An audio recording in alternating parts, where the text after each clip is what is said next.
nuestra vida, Señor, con tu Santo Espíritu. Inunda esta asamblea, Señor, con tu Santo Espíritu. Gloria al Padre, y al Hijo, y al Espíritu Santo, como era en el principio, ahora y siempre, por los siglos de los siglos. Amén. Gloria a Dios. El tema de esta tarde es desafíos de la renovación carismática en los tiempos actuales. Y siempre empezando con un cuentico, quiero contarles el cuentico del cerdito extremeño y la gallina gallega. Resulta que el cerdito y la gallina eran hermanos de renovación, tenían su grupo de oración, hicieron todos sus ahorros porque iban a ir de delegados a la Asamblea Nacional de ese año, a Madrid. Y entonces juntaron allí sus euros y se fueron juntos y los hospedaron en algunas casas de familia, otros en casas de conocidos, otros en casas de renovación, y justo al hermano cerdito y a la hermana gallina les tocó donde una señora ya bastante mayor que les dijo: arriba tengo un piso que es solo de ustedes, no les voy a poder atender, atiéndanse ustedes. No se preocupe, hermana, le dijo la hermana gallina, mientras tengamos donde dormir y bañarnos, está bien.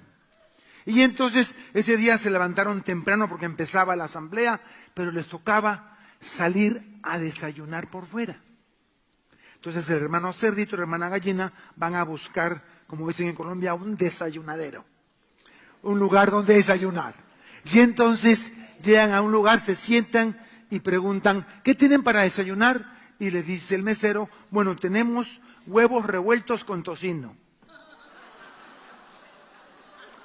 La gallina se puso muy contenta, pero el cerdito se sintió muy mal.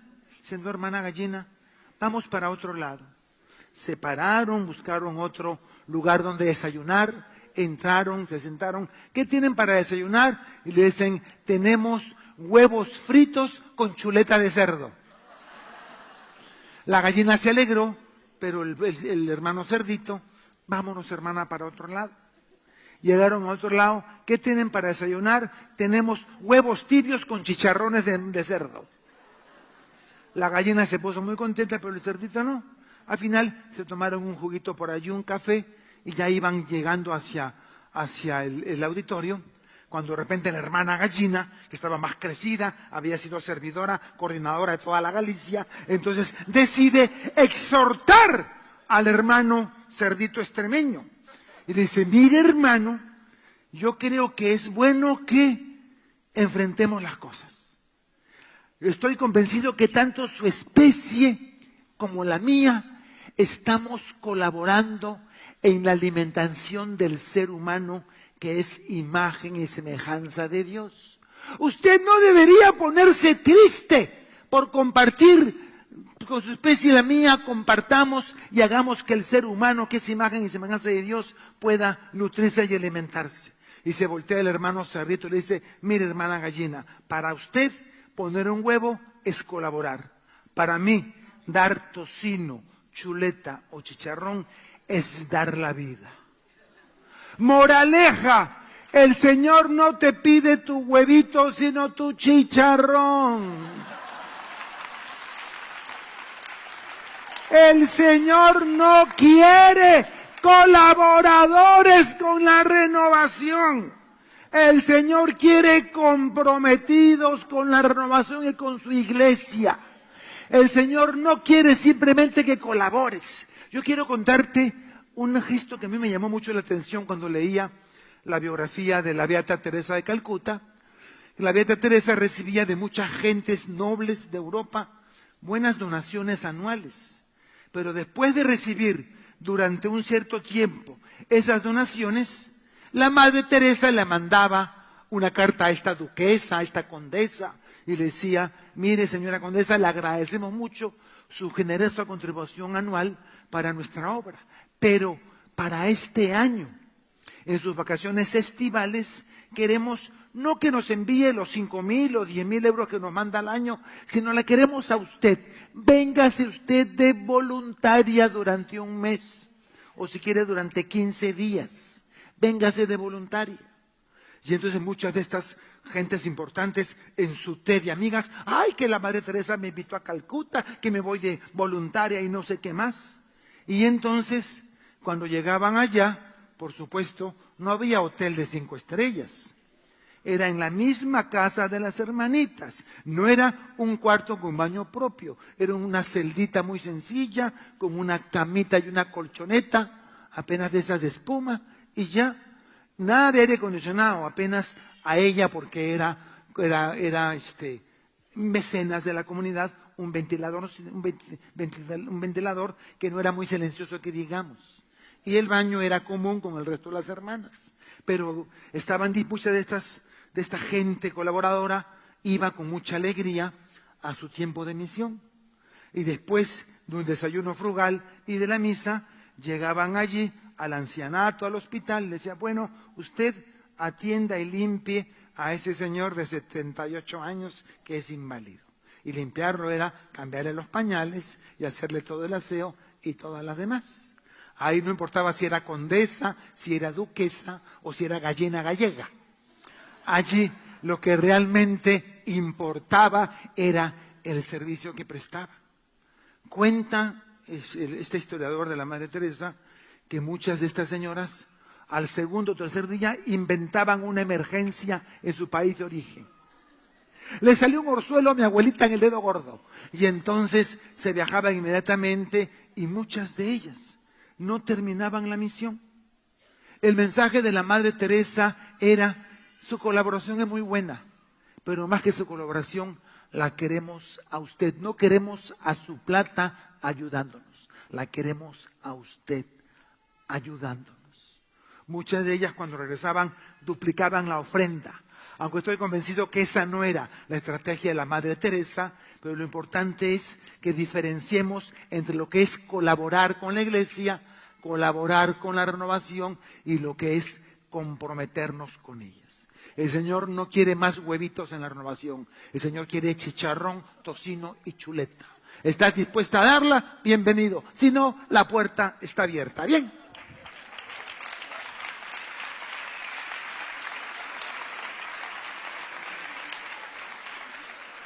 Ya habíamos visto hacia dónde va la renovación en sus 48 años, hacia los 50 años ahora, cuáles son los desafíos actuales que tiene la renovación carismática. No nos cabe la menor duda que hoy nuestra iglesia, a la que pertenece y está comprometida en nuestra renovación, está recibiendo ataques frontales, descarados y cínicos de todos los frentes posibles.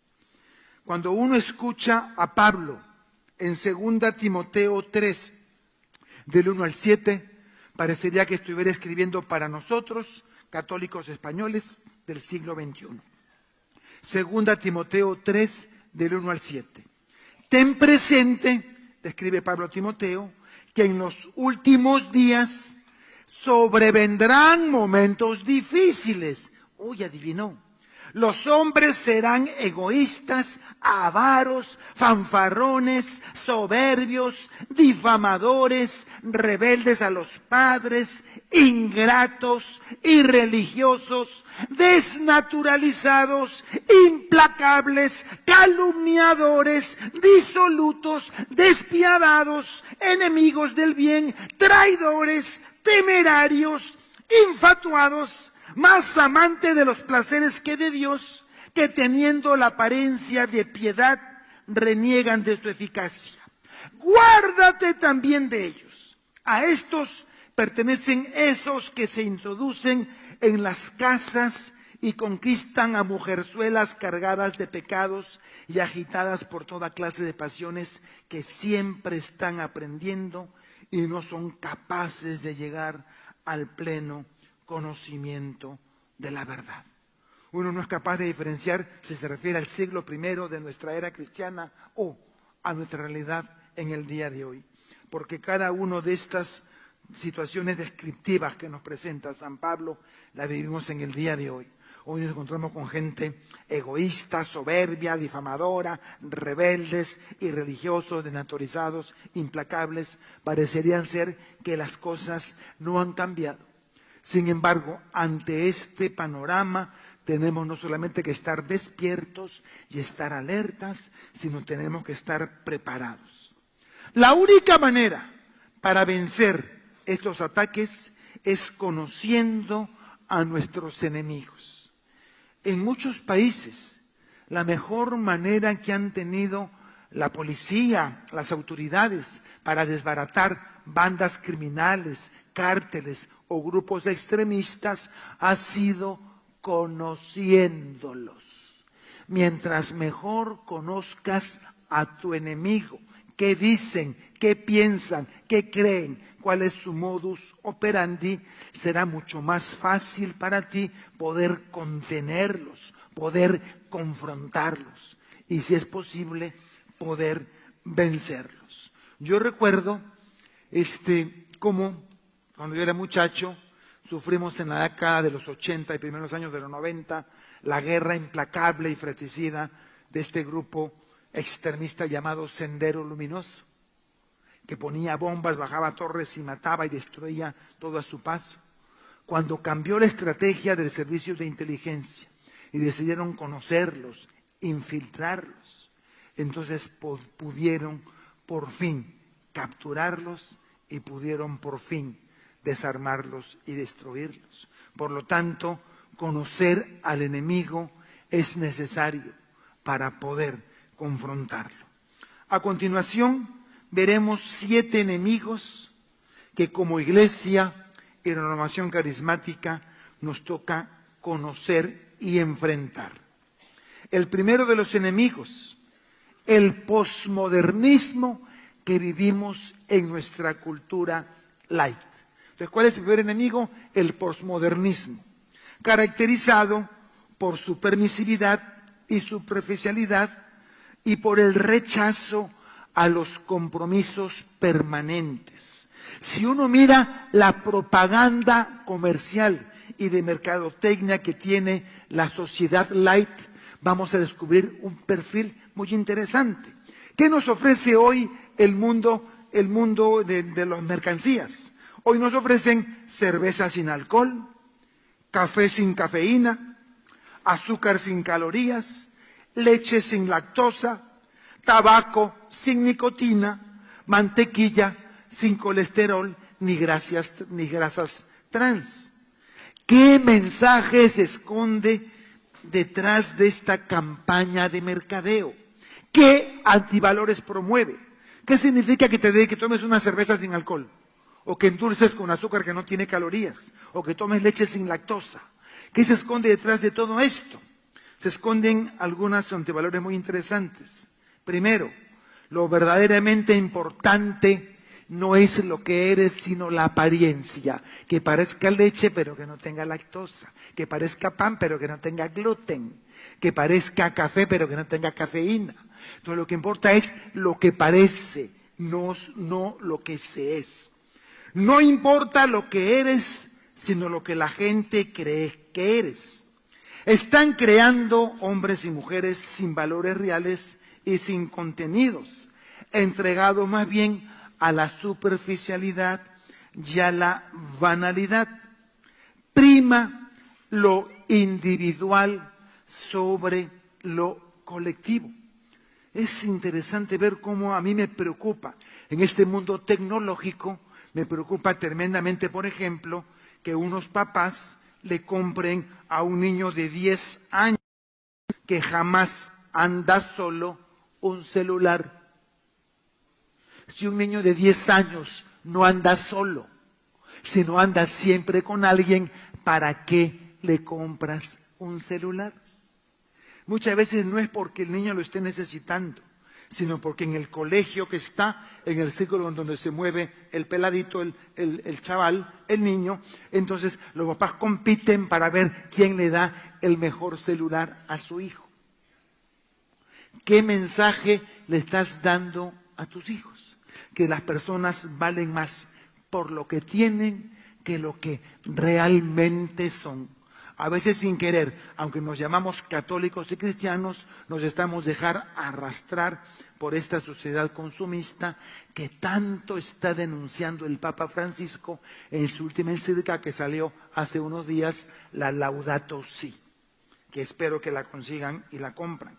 Allá en Colombia todavía no ha salido la edición impresa, ya me estoy llevando para mis 3 hermanos de comunidad esta encíclica, la Laudato Si. Entonces lo importante no es lo que eres, sino lo que la gente cree que eres. Estamos creando hombres y mujeres sin valores, entregados a la superficialidad y a la banalidad, donde empieza a primar lo individual sobre lo colectivo. Incluso se empieza a reflejar en los matrimonios nuevos. Tengo allí un CD que se llama ¿Por qué fracasan los matrimonios jóvenes? Y a mí me entristece constatar cada día más que el fracaso de muchos matrimonios jóvenes no está en el momento en que esos jóvenes se están casando, sino en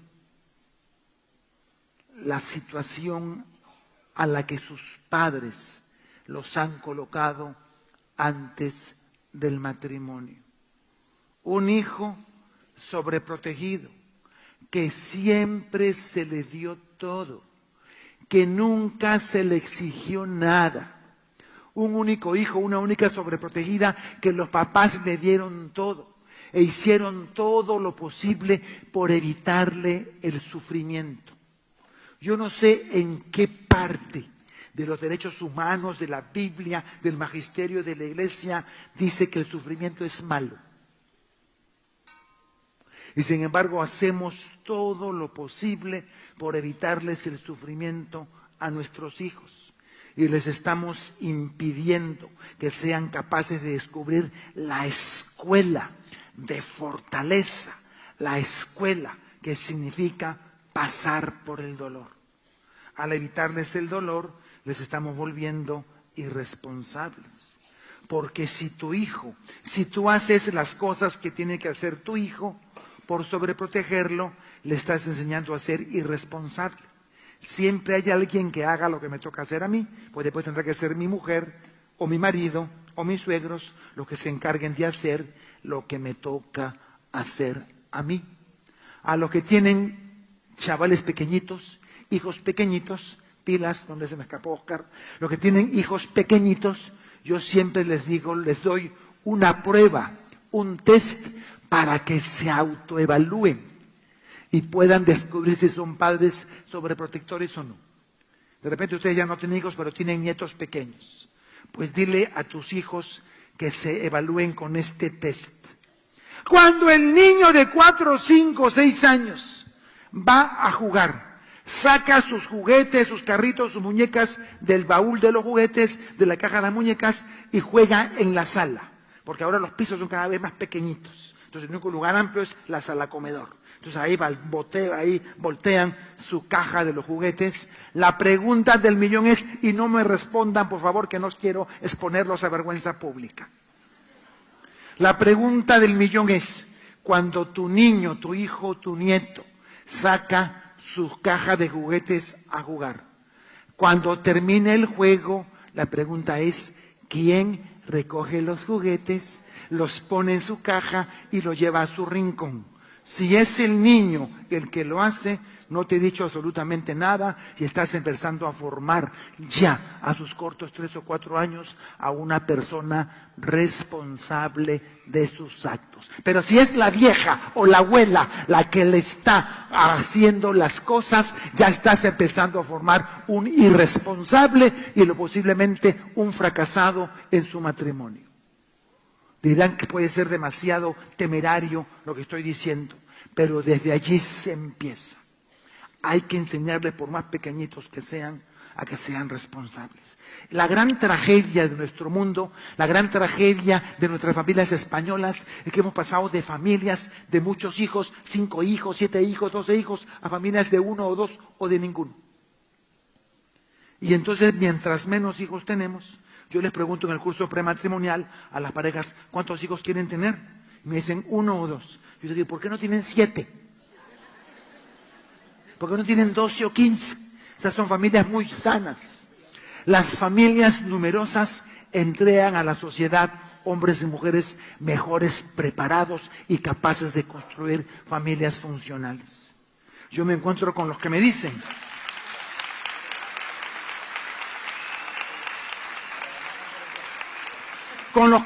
no padre, solamente 1 o 2 porque queremos darle calidad de vida y calidad de educación. ¡Mentirosos! Porque está borrando con el codo lo que escribe por la mano.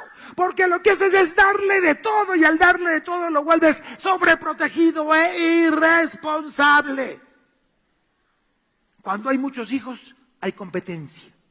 Y la competencia te prepara para un mundo y un mercado cada vez más competitivo. Cuando tienes un solo hijo, 2 hijos, ¿qué pasa con la torta? Se pudre. ¿Qué pasa con las cosas? Se daña. Pero cuando hay 3 o 4, ahí o te pones pilas, o te pones mosca, o simplemente se llevan tu porción. En mi casa éramos 5 hermanos. Cuando venía mi mamá con la hora de lonche, con los 12 o 14 panes, 2 por cabeza, venía con el pan. Yo decía: permiso, agarraba mis panes, mátense ustedes. Y me iba con mis 2 panes. Porque si no me ponía mosca, me quedaba sin pan. Entonces, aunque no crean, el número de hijos y la competencia es sana y crea personas mejor preparadas para un mundo altamente competitivo. Entonces, en los matrimonios nos estamos encontrando donde las personas se casan. Me caso contigo no por lo que tú eres, sino por lo que me aportas a mí. Me encuentro con matrimonios que se casan no porque yo soy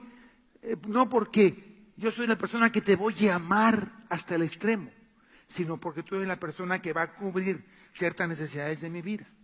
Yo a veces llegan al curso prematrimonial y le digo: a ver, mamerto, ¿por qué te quieres casar con Tripacia? Padre, porque mamerto es el hombre que me va a hacer a mí feliz. Padre, porque Tripacia es la mujer que me va a hacer feliz a mí. Me los rajo a los 2 y le pongo un 0. Porque tú no te casas con ella para que ella te haga feliz a ti. Tú no te casas con él para que él te haga feliz a ti. Tú te casas con ella porque tú quieres hacerla a ella feliz. Te casas con él porque tú quieres hacerlo a él feliz.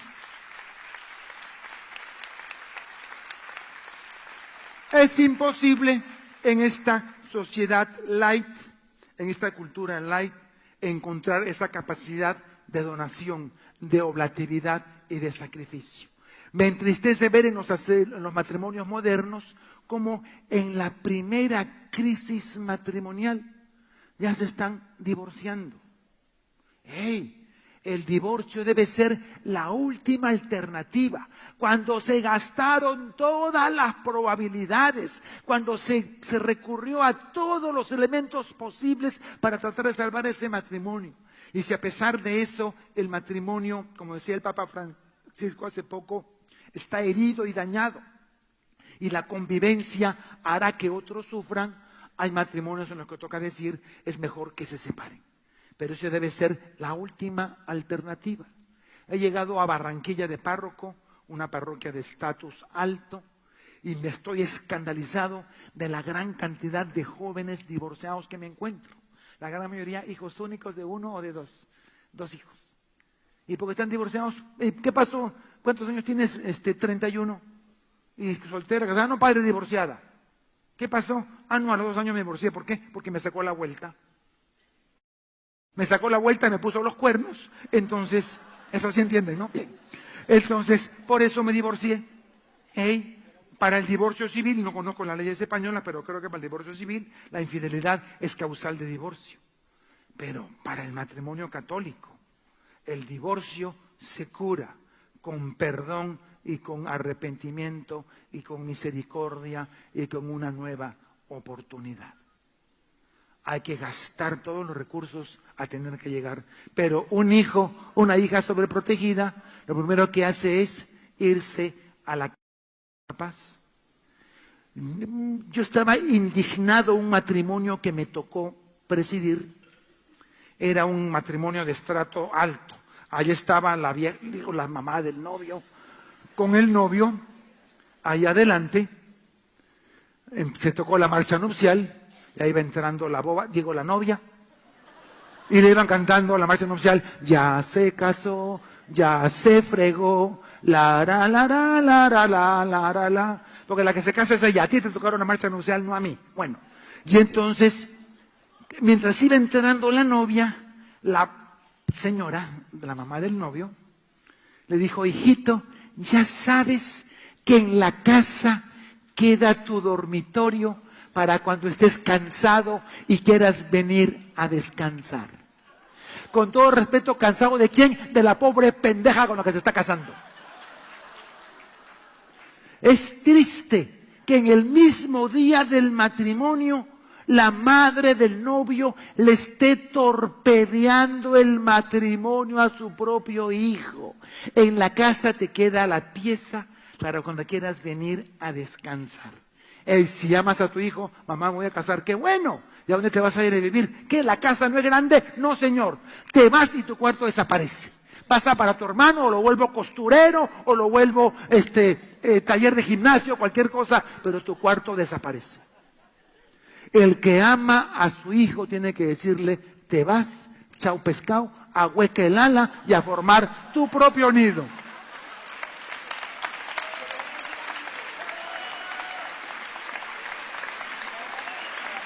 Entonces, el primer gran enemigo que tenemos es el posmodernismo y la cultura light.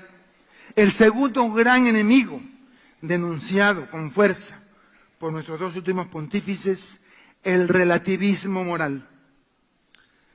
El relativismo moral parte del principio de que nada es absoluto. Todo depende de tu punto de vista. Todo está permitido mientras no afecte a terceros. En la Laudato Si número 122, la última encíclica del Papa Francisco nos decía que este antropocentrismo desviado da lugar también a un estilo de vida desviado. Y el Evangelio Gaudium 80 decía, cuando el ser humano se coloca en el centro, termina dando prioridad absoluta a sus conveniencias circunstanciales y todo lo demás se vuelve relativo. Junto a la omnipresencia del paradigma tecnocrático y la adoración del poder humano sin límites, se desarrolle en los sujetos ese relativismo donde todo se vuelve irrelevante si no sirve a los intereses inmediatos. Este relativismo moral también sostiene que las minorías tienen derechos que han sido conculcados y arrebatados por las maravillas fundamentalistas y dogmáticas religiosas. La vida moral, para los relativistas, forma parte de la vida privada de cada persona que ningún dogma o ideología pueden imponer. En mi vida moral, en mi vida íntima, la manejo yo y nadie me dice qué debo hacer. Nada ni nadie, ni menos la iglesia ni el gobierno. Es lo que ellos promulgan. La vida moral forma parte de la vida privada de cada persona. El relativismo moral se constata en lo que tanto insistía el Papa Benedicto XVI, en la subjetivización de la conciencia moral. Si algo es bueno o malo para ti, es solo para ti, no puedes imponérselo a los demás. Por lo tanto, la religión y sus dogmas son opciones personales no vinculantes. Tú tienes tu verdad y yo tengo la mía. Por lo tanto, las verdades son relativas y no existen verdades universales ni verdades absolutas. Por lo tanto, si eso es así, entonces tú puedes ser un cristiano a tu manera. Ese es el segundo gran enemigo, el relativismo moral. El primero, habíamos dicho, el posmodernismo de la cultura gay, de la cultura light. El segundo, el relativismo moral. Ya voy a escapar, no se me escapan. Tercero, el hedonismo hiperlativo. El hombre, parece ser que el centro de la vida del hombre logró Freud su sueño, hacer que la vida del hombre primara única y exclusivamente en su genitalidad. El hedonismo hiperlativo.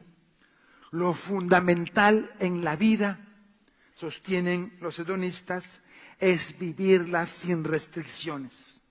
Sobre este aspecto, ya el Papa Francisco ya había denunciado a los matrimonios, como se dice en inglés, childless, los matrimonios sin hijos, childless, menos hijos, sin hijos, donde un matrimonio, hombre y mujer, se conocen, viven en esta sociedad de consumo, disfrutando y viviendo placenteramente de todo lo que este mundo puede darles, sin el compromiso de tener hijos, que criar hijos, que sacar adelante. Un matrimonio que busca el sacramento de la iglesia, que deliberadamente han decidido no tener hijos, ese matrimonio es canónicamente inválido, porque no se abrieron, no tuvieron apertura a la vida, que es uno de los requisitos para el sacramento matrimonial. Eso es muy claro. Yo recuerdo cuando estudiaba en Roma, en el bus camino de la universidad, escuchaba a una pareja de mujeres y una le decía a la otra, hemos decidido con Pablo tener un niño. Y la otra le decía, no seas boba, no seas onza, ¿cómo se te ocurre? Esos gastan mucha plata, dan mucha grima, dan mucha pelea, después se vuelven rebeldes, después fuman marihuana, te roban tus cosas y terminan tirándote en un asilo. Mejor consíguete un par de perritos y colorín colorado. Y ahora la familia que presentan es papá, mamá, Fido y Doggy. Esa es la familia moderna que quieren presentarnos los del hedonismo hiperlativo. El goce individual exacerbado, la búsqueda del placer por el placer. Y esta búsqueda del placer por el placer hace que dos jóvenes se encuentren, dos jóvenes se disfruten el uno del otro, pero donde no hay el menor atisbo de donación, de oblatividad y de entrega. Hay un cantante guatemalteco con el que discrepo de la gran mayoría de sus canciones, pero hay que reconocerle algunas de las verdades que dice. Una de ellas, en una de sus canciones, es: tuve sexo 1000 veces, pero jamás hice el amor. ¿Sí? El placer por el placer. El cerrarse a la dimensión procreativa en la intimidad de la pareja es buscar el placer por el placer. En colombiano se diría, uso condón para pichar contigo, pero no quiero tener amor contigo. O sea, lo que quiero es sexo. Lo que quiero es sexo a la lata, pero no quiero abrirme a la vida. Entonces lo que quiero es tener sexo, no quiero hijos. Entonces está buscando una satisfacción egoísta y está castrando a su acto unitivo de la capacidad de la procreación, que es donde la donación y la objetividad, la unicidad y la exclusividad se dan en su máxima exponencia. La individualización de la sexualidad privándola de su unicidad. La filosofía que nos propondría una película de Walt Disney. Y yo he visto a muchos hogares que el cuarto del niño se lo pintan con el Rey León, todas las pinturas, todo es con el Rey León y el Rey León. Y la película del Rey León es una película nociva. Y les digo por qué. El Rey León, ¿se acuerdan? En la pradera nace Simba. Y entonces su papá, que era el gran rey, lo presentan, pero de repente hay una conspiración del otro rey, del otro león frustrado, que se junta con las hienas. Si usted mira la película en inglés, no la doblada al español, sino en inglés, va a descubrir que todas las hienas, esos animales feos, maltrechos, tienen acento mexicano. Pues, ¿qué ondas, güey? Las hienas, que son las que invaden la pradera, las que depredan la pradera, son los sudacas que se van para Estados Unidos. Y entonces, la consecuencia de la película El Rey León fue la ley 143 en California, que privó a los hijos de inmigrantes de la educación si no tenían papeles y de la salud pública. Fue un reflejo de esta película El Rey León. Resulta que el pequeño Simba termina huyendo. Le convenía al rey, este usurpador, que huyera el heredero, porque así él se convertía en el heredero y él empieza a reinar con las hienas. Y entonces Simba huye, deja la pradera y termina en la selva tropical. Y en la selva tropical se encuentra con sus dos amigotes, un jabalí llamado Pumba y un suricato llamado Timón. Y mientras Simba, preocupado por lo que había pasado en su país, el daño que había, la usurpación, y entonces estaba muy preocupado y se le acercan Pumba y Timón y le dicen: hermano, ¿qué te preocupas? Tú simplemente disfruta del Hakuna Matata. ¿Qué es la filosofía del Hakuna Matata? Hay problemas en tu casa, Hakuna Matata. Hay que conseguir plata para pagar, Hakuna Matata. Que no hay esto, Hakuna Matata. Hakuna Matata, tú diviértete y pásala rico. ¿Cuál sería la traducción castiza más propicia de la filosofía del Hakuna Matata? Pues la filosofía del me importa un culismo. Me importa un rábano. Me importa nada. Vive, disfruta la vida y no te preocupes por lo que es tu responsabilidad, que esos se encarguen otros de ti. Esa filosofía del Hakuna Matata es la que se esconde detrás del hedonismo hiperlativo. Vive tu vida hasta el máximo, no importa que mueras a la avanzada edad de 33 años. Bien. ¿Cuál es el primer enemigo? El posmodernismo de la cultura light. El segundo, el relativismo moral. El tercero, el hedonismo hiperlativo. Cuarto, el consumismo galopante que denuncia de una manera magistral el Papa Francisco en la Laudato Si.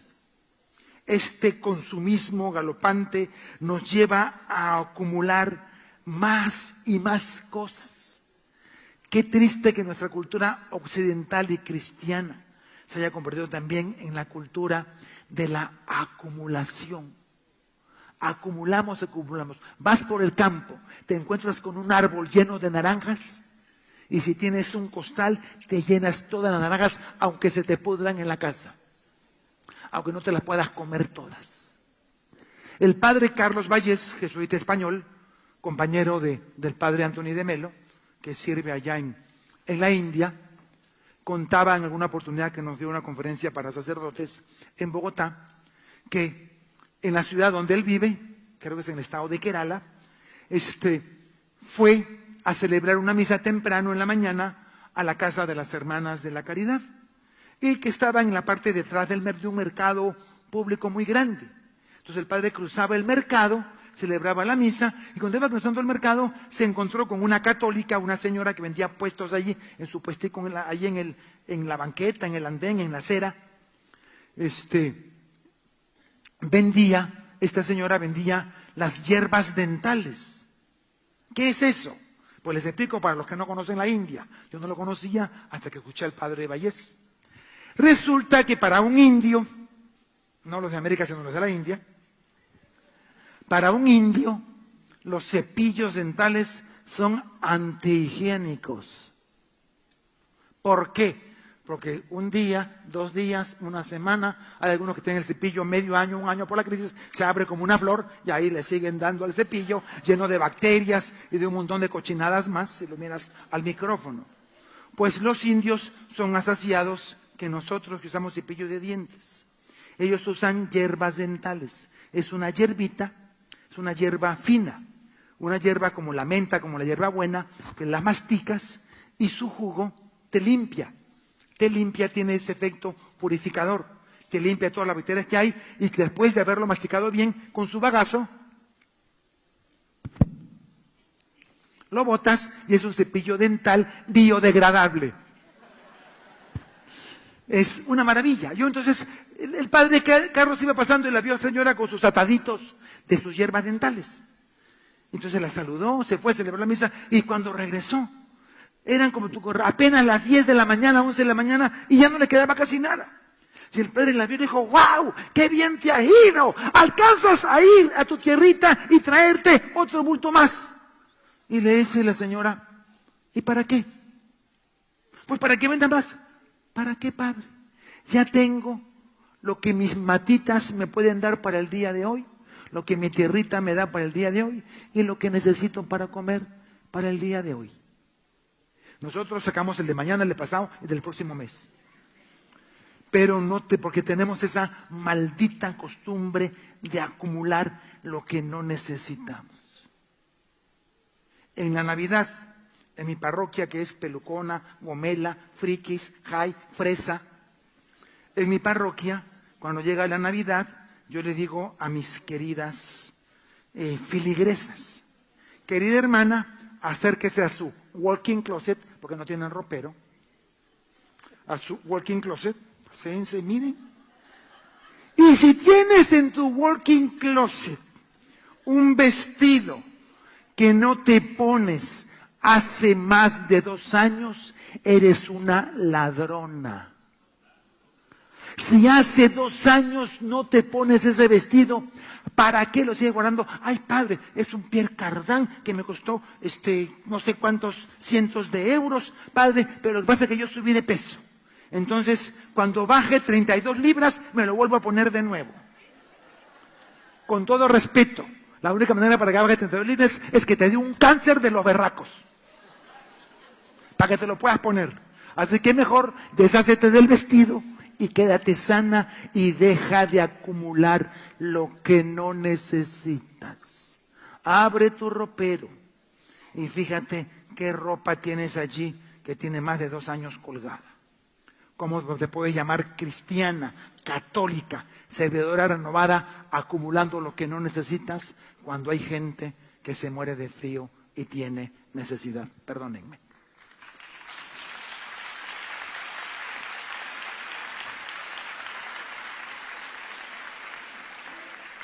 Dentro de este consumismo galopante también se nos presenta la satanización del dolor, del esfuerzo y el sacrificio. Parecería ser que todo lo que sea dolor, esfuerzo y sacrificio es malo. Queremos todo fácil. Queremos salir de la universidad y que nos contraten de una vez como gerente general del Banco de Santander. Queremos las cosas fáciles. No queremos el sacrificio. De hecho, cada vez que el mercado electrodoméstico quiere sacar un nuevo producto en el mercado, ¿qué es lo que te venden? Ahora, licuadoras con el vaso cerrado, usted puede licuar cebolla sin llorar. Entonces, cada vez nos ofrecen cosas que nos dicen, ahora esto te va a hacer la vida más fácil. Hoy abridores eléctricos. Y llegan, te lo venden y tú le dices, llega tu marido, mi amor, compré un abrelatas eléctrico. ¿Cómo hemos podido vivir tantos años de casados sin tener este abrelatas eléctrico? Y nos crean la necesidad de lo que no necesitamos y de lo que no tenemos. Entonces se nos sataniza el esfuerzo, el dolor y el sacrificio. Parecería ser que todo esfuerzo es malo y es negativo. ¡Ey! Y los carismáticos, cómo nos encanta las misas de sanaciones. Porque si tengo una enfermedad es para que me sane. Y si Dios no me sana, me pongo berraco con Él, me pongo bravo con Él, jetón con Él, no sé cómo le dirán, y entonces hasta lo amenazo. Mira, si no me curo este cáncer, me voy con los hermanitos. Cuidados, hermanos. Nos decía el Papa Juan Pablo en la Salvifici Doloris, el poder redentor que tiene el dolor y la enfermedad. Todos aquellos que trabajen en pastoral de enfermos tienen que conocerse y leerse la Doloris Salvificis. Esta encíclica sobre el valor redentor de la enfermedad que nos regaló Francisco, que nos regaló Juan Pablo II. ¿Saben qué? La Salvifici Doloris, entre todo el gran corpus, doctrinal que nos dejó el Papa Juan Pablo II es la cenicienta de las cartas de Juan Pablo II. Nadie la quiere ver, nadie la lee, en los seminarios ni los mencionan, nadie lo quiere. Porque en ningún momento queremos leer algo que nos diga el dolor es bueno. ¿Por qué? Porque en esta sociedad de consumo el dolor es malo. Y uno mira las propagandas, tienes dolor de cabeza, zámpate una pepa. Tienes dolor de esto, zámpate otra. Tienes una, zámpate otra. Y entonces vivimos zampándonos pepas para tratar de huir de todo tipo de dolor. Porque pensamos que el dolor es malo. En la Salvifici Dolores hubo una religiosa de la presentación, de la comunidad de la presentación en Colombia, que creó una misión con la Doloris Salvifici. Fue tan buena esta misión del dolor que las obras misionales pontificias crearon la Comisur, la Comisión Misional del Sufrimiento, a través de esta hermana de la presentación. Y esta hermana de la presentación iba muy sencillamente a donde los enfermos terminales y le decía, le duele mucho, no desperdicie su dolor. ¿Cómo así? Te agachas, ¡ay! Te duele la artritis. No grites, no chilles, no mandes un carajo. Tienes un dolor, aguántate, muérdete los labios y ofrece ese dolor por tus seres queridos. ¿Quién no tiene una oveja negra o una cabra negra en la familia? Y algunas hasta de las locas, bien. Entonces, si tienes eso en tu familia, ofrece tu dolor. Hace poco les hablaba de la técnica de los frijoles, la intercesión con la técnica de los frijoles, en remojo de oración. Hoy le sumo una técnica más, ofrece tu dolor como valor redentor, transformador para tus seres queridos. ¡Ey!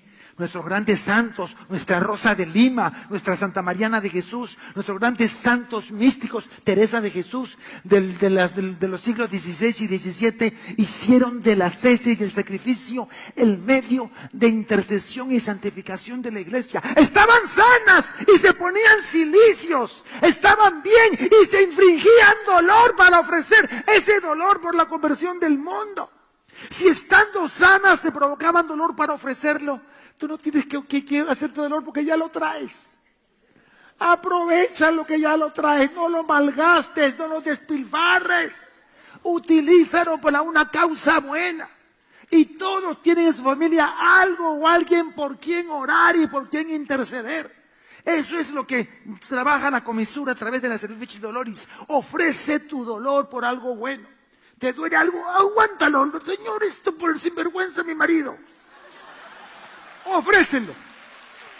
Y vas a ver el poder redentor que tiene el dolor. Era vicerrector del seminario de la diócesis de Tacna, Perú, el padre capellán del Hospital Mayor de allá de la ciudad de Tacna, salió de vacaciones.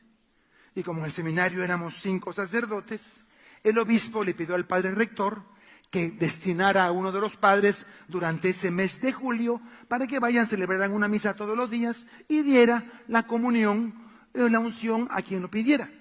Siquiera una tarde, un par de horitas durante todas las tardes. Y el padre rector me pidió a mí ese servicio. Mi pastoral, yo admiro mucho a los que trabajan con los enfermos. No es mi pastoral. A mí me da grima, como dicen aquí. Pero cuando me toca, pues me toca. Y acababa de leer la Salvifici Doloris, recuerdo, y entonces de repente el piso 4, que era el piso oncológico, me dicen las enfermeras, padre, haga algo con la paciente del 316 que nos tiene podridas.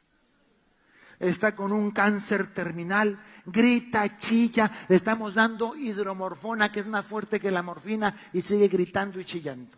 Padre, haga algo. Yo no sé si era poner una almohada o qué, no sé qué me estaban pidiendo que le hiciera. Y entonces yo llego donde doña Carmen, nos pusimos a conversar, y entonces me acordé de la comisur, y le dije, Carmencita, ¿tú tienes algún familiar, ser querido? Y era una mujer sola, no tenía a nadie.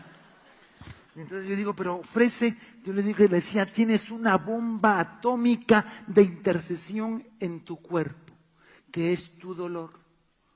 Ocúpalo para una causa buena. ¿Cómo así, padre? Ofrécelo por algo. Le dije, ya está, no tienes un familiar por quien pedir. Ok, vamos a ser socios. Yo soy el responsable de la pastoral vocacional de la diócesis. Ofréceme tú tu dolor por las vocaciones. Tú ofreces tu dolor y yo las busco. ¿Listo, socio? Listo, socio, listo, socio. Después me decían las enfermeras, Padre Charlie, ¿qué hizo con doña Carmen? Que vemos que por el gesto, el rictus de dolor que tiene en la cara, que le está doliendo, pero no se queja. Padre, ¿qué hizo? ¿Cuál es el truco para usarlo con otros pacientes? Ah, no, ese es un secreto entre mi socia y yo. Ah, son socios. Sí, tenemos un negocio en común. Y entonces, no le dije.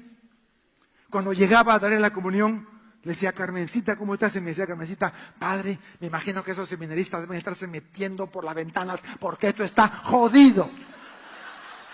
Así me habló. Pero allí seguimos. Me imagino que le está colando por la chimenea, por la ventana, por todas partes. Carmencita, sigue nomás, que el Señor es el que está orando. Recuerdo como a la tercera semana que subo yo al tercer piso, veo que las máquinas que estaban controlando los signos vitales de la 316 estaban afuera, en el pasillo. Blanco es y gallina lo pone. Yo me fui corriendo, estaba tan impactado de lo que veía a mis ojos que no alcancé a detenerme en la estación de enfermeras. Llego corriendo por la puerta y las sábanas tiradas en el piso, la bolsa de basura ahí también, y viene la enfermera corriendo detrás de mí. Padre Charlie, me dijeron, doña Carmen murió en la madrugada y la enfermera del turno de la noche le ha dejado un mensaje. Y luego, ¿me lo puedes leer? Sí, padre. Dice, Padre Charlie, doña Carmen murió a las 3:15 de la mañana, completamente consciente y sin quejarse de un solo dolor. Y las últimas palabras fueron para usted. Díganle al Padre Charlie que su socia no le ha fallado.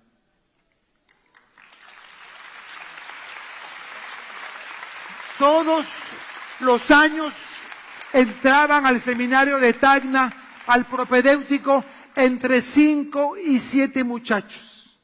El año de gracia de doña Carmen, le digo yo, entraron 21 candidatos al seminario. El obispo me felicitó. Yo le dije, no tiene que felicitarme a mí. Soy yo el que tengo que darle gracias por haberme dado la oportunidad en el mes de julio de servir en el hospital, porque allí encontré la fuente que necesitaba para poder salir adelante en el trabajo de la pastoral vocacional. El dolor no es malo. El dolor puede convertirse en este momento tú, enfermo crónico. Deja de quejarte. Y deja de quejarte también por la situación de tus hijos. Y empieza a no desperdicies ese dolor y utilízalo para una causa noble.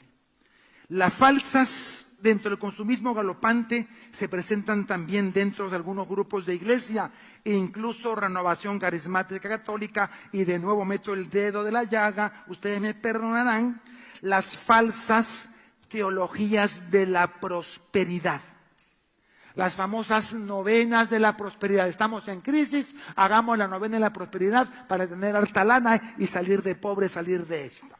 Y entonces se ve la pobreza como una maldición.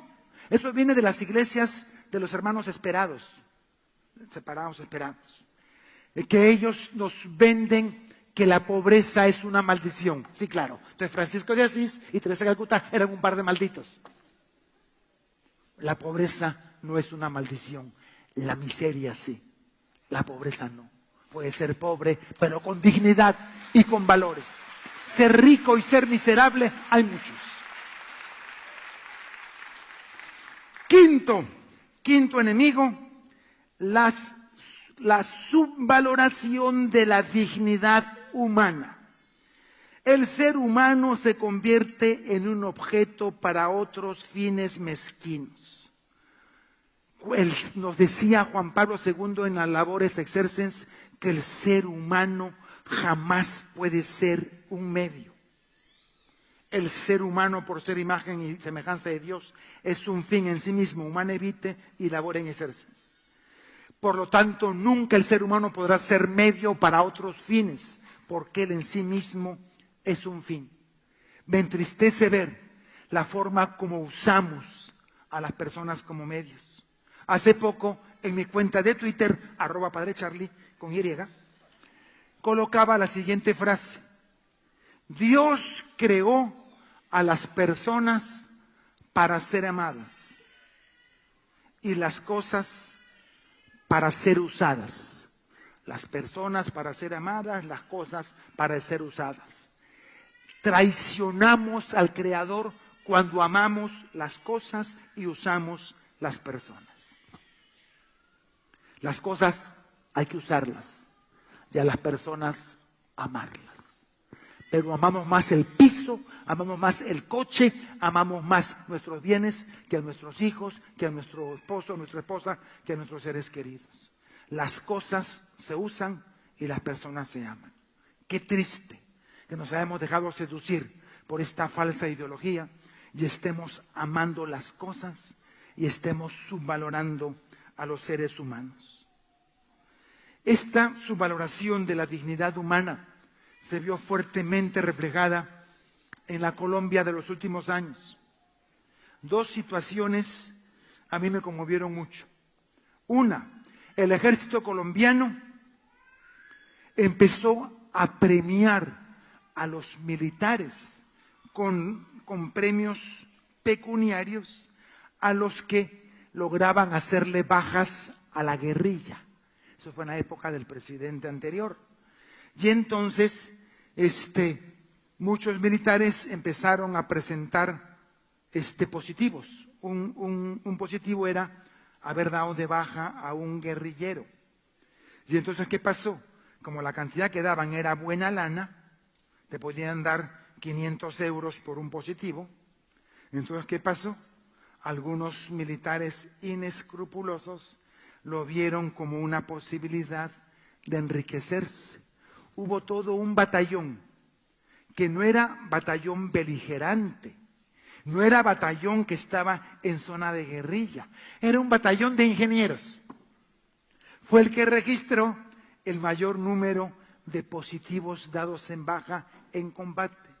Y de repente empezaron a aparecer personas desaparecidas de los barrios marginales de las principales ciudades de Colombia. Agarraban a unos vagos, a unos vagabundos, a unos desempleados, se los llevaban al cuartel, los decían que se pusieran botas de caucho, uniforme camuflado, los soltaban en el monte y los mataban. Y lo presentaban como positivos. Eso fue el escándalo de los falsos positivos, donde para estas personas más importante era la plata que representaba un muerto disfrazado, hecho pasar por guerrillero, que la dignidad del ser humano. Que la dignidad del ser humano. Esto fue un escándalo, que todavía están cayendo militares por este escándalo. El pecado, ponerle precio a la cabeza de un guerrillero.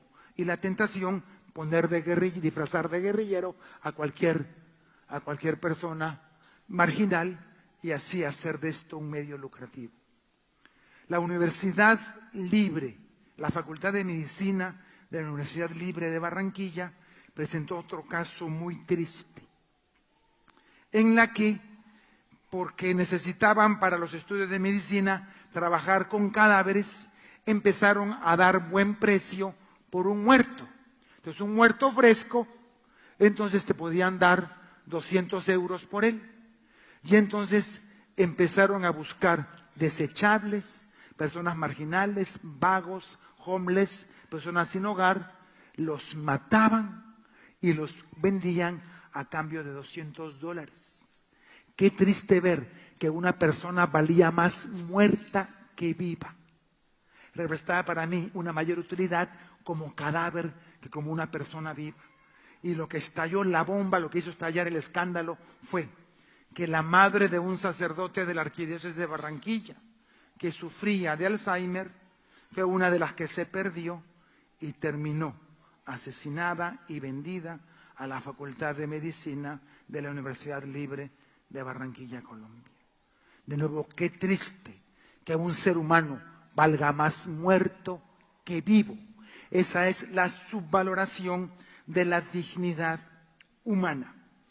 La dignidad de la persona humana desde la humana evite hasta hoy es que el ser humano es imagen y semejanza de Dios y nunca puede convertirse en medio para alcanzar otro fin distinto a él mismo. Sexto, las religiones y filosofías a la carta que están invadiendo nuestra sociedad, ofrecidas por innumerables sectas, pseudofilosofías que nos están llevando a un sincretismo aún peor, nos están llevando a un neopaganismo. Nos encontramos con católicos que se dejan seducir por este tipo de pseudociencias, de católicos que ahora adoran a los ángeles. ¿Tú tienes tu ángel? ¿Cómo se llama tu ángel? ¿De color es tu ángel? ¿Qué aurea tiene tu ángel?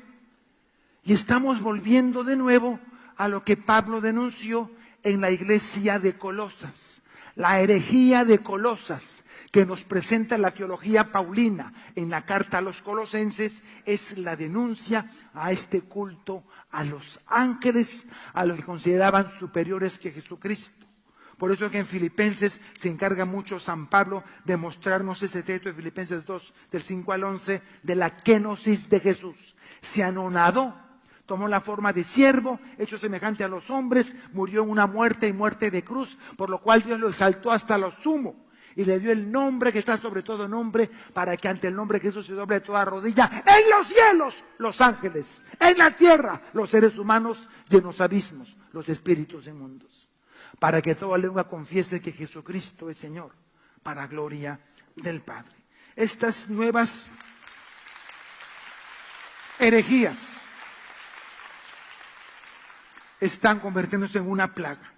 El uso también de terapias pseudocientíficas, las magnoterapias, musicoterapias, quimioterapias, reiki, energías, chakras, cienciología, nos están demostrando un mundo ansioso por respuestas espirituales a las que nuestra iglesia y nuestra renovación no han podido satisfacer ni han sabido vender, presentar, evangelizar.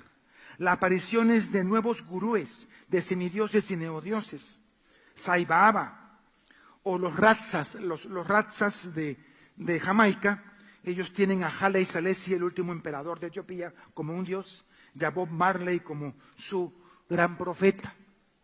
Estos que fuman marihuana y se visten de rastas, eso es una religión, no es simplemente una moda, es una religión. Séptimo y último, la ideología del género. Es un punto difícil, delicado, que nos toca confrontar y analizar. Este tema del género es muy delicado, porque tratarlo públicamente siempre pueden personas sentirse heridas. El Papa Francisco se dolió de aquellos homosexuales que sufrían con una condición que no querían, pero de la cual no podían deshacerse. Y por eso aquella frase que causó escándalo en grupos conservadores de nuestra Iglesia Católica, ¿quién soy yo para juzgar a un homosexual? No es como dicen estos grupos rasgándose las vestiduras que el Papa va a canonizar a los gays, tampoco es así. Pero se trata de mirar al pecador que sufre antes que al pecado. La posición de la Iglesia no ha cambiado frente al homosexualismo. Es fuerte con el pecado, pero misericordiosa con el pecador. Si Juan Pablo II es recordado como el Papa de la familia, Francisco lo será como el gran Papa de la misericordia. Bien, y entonces, sin embargo, no podemos quedarnos callados ante estos lobbies beligerantes. La ideología del género empieza con un punto de partida errado. Dice que nacemos macho o hembra, pero tenemos el derecho de escoger nuestro género. Tú naces macho o hembra, pero tú decides si eres heterosexual, si eres bisexual, si eres gay, si eres lésbica, si eres transvesti, si eres transexual, si eres transgénero, si eres transversal, si eres transistor, si eres transbordador, si eres transformador, y un montón de cosas que ni siquiera ellos mismos son capaces de explicar y de definir. Entonces, la ideología del género se cuelga de palabras talismanes que levanta como sus banderas de guerra. ¿Y cuáles son estas banderas, estas palabras talismanes? Son estas palabras incuestionables como libertad, como decisión, como derecho, como amor, como escoger. Son palabras que son buenas, que son bondadosas. Son palabras ante las cuales uno no encuentra ninguna objeción, pero la utilizan para distorsionarla y para manipularla, no solamente dentro de estas ideologías, sino también es triste también, algunos lo utilizan para su propia conveniencia. Todos recordamos aquel telepadre de Miami, cuando fue pillado con las manos en la masa. ¿Y qué masa? Cuando lo confrontaron, él dijo, y utilizó una palabra talismán: yo no voy a pedir perdón por amar a una mujer. Y eso es cierto. Amar a una mujer nunca va a ser malo.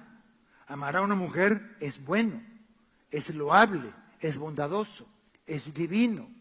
El asunto es que se vuelve una oportunidad para justificar una conducta inapropiada.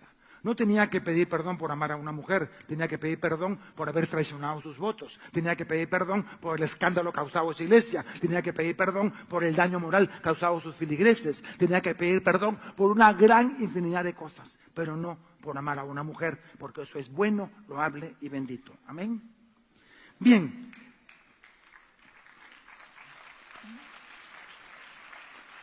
Entonces, y surgen así sociedades con el nombre de católicas con derecho a elegir, que de nuevo cuelgan la palabra católica y cuelgan la palabra derecho.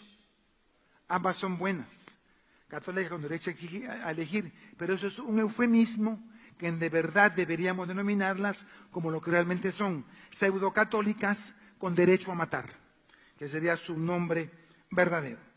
La ideología de género quiere determinar tu vida absolutizando una sola de tus cientos de preferencias naturales humanas. Dicen los psicólogos que el ser humano tiene un abanico de más de 120 preferencias distintas. Tú tienes preferencias alimentarias, tú tienes preferencias deportivas. Cuando van al cine, tú tienes preferencias de qué tipo de películas quieres ver. Tú tienes preferencias de qué tipo de música quieres bailar. Tú tienes preferencias de a qué equipo le vas, si al Atlético o al Real. Entonces, uno tiene preferencias. Tenemos un gran abanico de preferencias. Por eso, no podemos permitir que la ideología del género nos quiera manipular al decirnos que una sola preferencia de tu abanico es la que determine toda tu vida y todo tu quehacer como ser humano. Esa es la gran mentira que hay que desenmascarar. Tu preferencia sexual no te determina. Estuve predicando en un congreso juvenil de la Renovación en Ciudad Juárez, en México. Y de repente se me acerca un pelao, un chaval. No un señor calvo, no, un chaval. Se me acerca un chaval y me dice: Padre Charlie, mucho gusto. Manuel Gutiérrez, soy gay. Y yo le dije: mucho gusto, Padre Charlie, soy omnívoro. Soy omnívoro. Y él me dice: ¿y por qué me dice que es omnívoro? Y yo le digo: ¿y tú por qué me dices que eres gay? Y me dice: porque es mi preferencia sexual. Ah, bueno, esta es mi preferencia alimentaria. ¿Cómo la ves? Yo no voy caminando por todo el mundo diciendo a todo el mundo: mucho gusto, Charlie García, omnívoro, mucho gusto, omnívoro, o mucho gusto del Atlético, hola el Atlético, o mucho gusto, Padre Alberto Linero, vallenatero, porque el Padre Alberto muere por el vallenato. Entonces, aunque su preferencia musical es el vallenato, él no tiene que estar diciéndole a todo el mundo que su vida se rige por el vallenato. Es una de sus preferencias marcadas y buenas de la que disfruta. Pero no significa que esa lo determine. Eso es lo que tenemos que desenmascarar de la ideología del género y sobre todo a nuestros chavos, a nuestros pelados, a nuestros chavales que están confundidos con sus preferencias. ¿Sí? Yo le decía a este joven mexicano, le decía, no, tú no eres gay, tú eres un hijo de Dios. Tú tienes muchas preferencias y una sola preferencia no te determina. A mí me encanta el tocino, me encanta el jamón serrano, mejor el de bellota, me encanta los chicharrones, me encantan los fritos, pero tengo los triglicéridos en el tercer cielo. Y el médico me dio un ultimátum, además de las atorvastatinas, me dio un ultimátum. Y me dice, o deja de comer grasas, o no va a llegar a su boda de plata. Entonces, aunque me gustaba, y era una de las preferencias con la que más disfrutaba, era una preferencia que me era dañina y que me perjudicaba. Entonces, no es la preferencia la que me determina y me condena a mí. Yo soy la que decido sobre ellas. Me encanta el chicharrón, pero no la uso porque me hace daño. Me encanta mi preferencia alimentaria, pero porque me perjudica, la hago a un lado. No es mi preferencia la que me determina a mí, soy yo la que las determino a ellas. Y le decía a este muchacho, le decía, no te dejes engañar por la ideología del género, tú no eres gay, tú eres un hijo de Dios. Tu preferencia sexual no puede determinarte a ti. No creas que porque hayas tenido una experiencia de ese tipo, ya estás condenado, como te quiere vender la ideología del género, a ser un gay y un marica para toda tu vida. Eso es falso, eso es una mentira. Y entonces me fui. Regresé a los 2 años a Ciudad Juárez. Y de repente me dice el padre, una de las hermanas de liturgia, padre Chile, allá hay una pareja de pelados, de chavos que quiere hablar con usted. Ah, bueno, déjenle pasar. Padre, ¿cómo está? ¿Se acuerda de mí? Tu cara me conocía, pero no. Padre, yo soy Manuel Gutiérrez, el que le dije hace 2 años que era gay. Ah, claro que sí, ¿cómo? Padre, quiero presentarla a mi novia. Padre, hace 2 años que estoy con ella, usted me hizo reflexionar, llegué al grupo de oración y esta amiga que me atraía, pues decidí probar por ahí, Padre, y es lo mejor que me ha pasado. Padre, le doy gracias a usted porque lo colocó en un momento importante para mi vida, para no dejarme engañar con lo que querían hacer conmigo.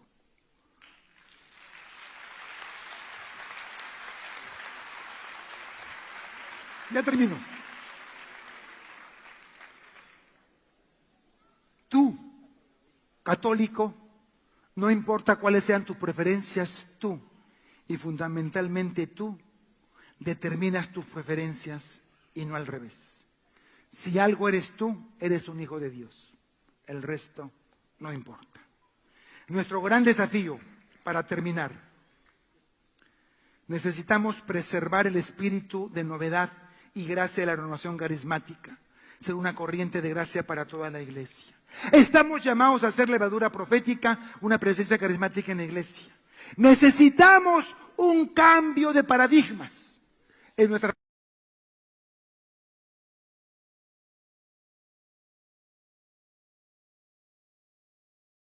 una iglesia evangelizadora. Si no nos desayunamos de esto, si no caemos en la cuenta de esto, no podremos ser la renovación carismática que nos está pidiendo el Papa Francisco. Nuestra iglesia se volvió una iglesia santificadora, una iglesia cultual. No es que el culto sea malo, es bueno, los sacramentos son buenos, pero nos hemos convertido en despachadores de sacramentos, nos hemos convertido en santificadores y en celebradores y nos hemos olvidado que uno no puede celebrar lo que no conoce, uno no puede celebrar lo que no vive. Ya lo había dicho el cardenal Suenens, que nos encontramos en un mundo donde antes se pensaba que el que celebraba era el que creía.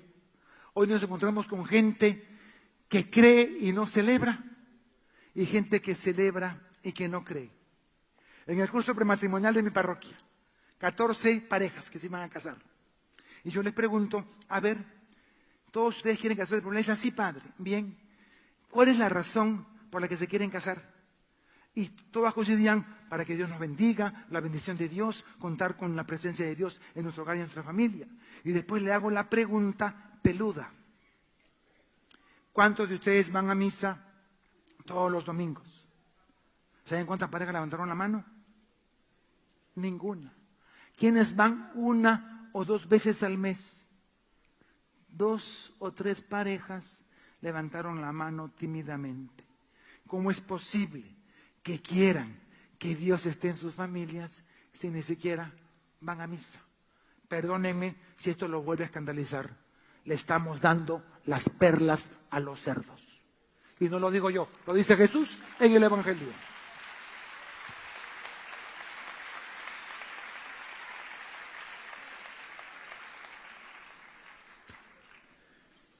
Necesitamos ser servidores alegres según el corazón de Dios. El verdadero servidor no es el que da retiros maravillosos, no es el que hace llorar con su predicación, no es el que tiene el don del micrófono y la oratoria, no es el que echa demonios y hace liberaciones, no es el que canta y profetiza en lenguas, no es el que tumba a la gente con descanso en el Espíritu. El verdadero servidor es el que se deja guiar por el Espíritu de Dios, que no tiene temor de hacer cambios sobre la marcha de un proyecto o de un estatuto. El que tiene un corazón como el del rey Salomón. ¿Se acuerdan ustedes cuando Dios le dijo a Salomón que pidiera lo que quisiera? ¿Qué pidió Salomón? Y a lo que dijeron sabiduría me lo rajo y le pongo 0. Hay que ir al texto hebreo. El hebreo es un idioma de cosas, de objetos. No es un idioma de conceptos filosóficos, de conceptos elaborados. El judío, para decir Dios me protege, dicen Dios es mi escudo. Y para decir Dios me guarda, Dios es mi alcázar.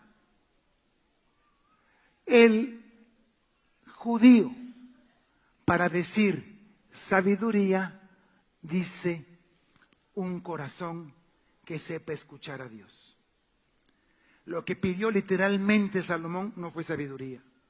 Pidió un corazón que sepa escuchar. Un corazón que tenga las coordenadas del Espíritu Santo. Un corazón que sea capaz de escuchar a Dios como el discípulo amado. ¿Cuál es la principal característica del discípulo amado? Tenía su orejita bien pegada al corazón de Jesús. Y por eso fue el primero en identificarlo en la segunda pesca milagrosa. Es el Señor, aquel que escucha.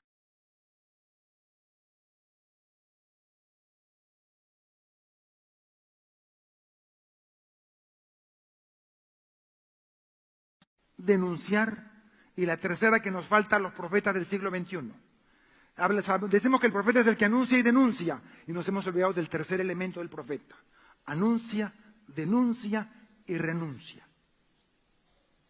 El que anuncia la buena nueva de Dios, el que denuncia los atropellos a la dignidad de la creación en el reino de Dios y el que renuncia a sus planes de este mundo para seguir los planes y proyectos de Dios. Quiero terminar, denme a ver una musiquita de fondo, ¿dónde está Alan?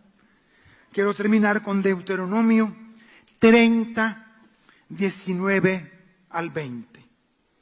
Hoy me coloco en el lugar del deuteronomista para llamarlos a ustedes públicamente a una decisión. Deuteronomio 30, 19, 20. Pongo hoy por testigos contra ustedes, Renovación Carismática Católica Española, al cielo y a la tierra, que los pongo delante de la vida o de la muerte, de la bendición o la maldición.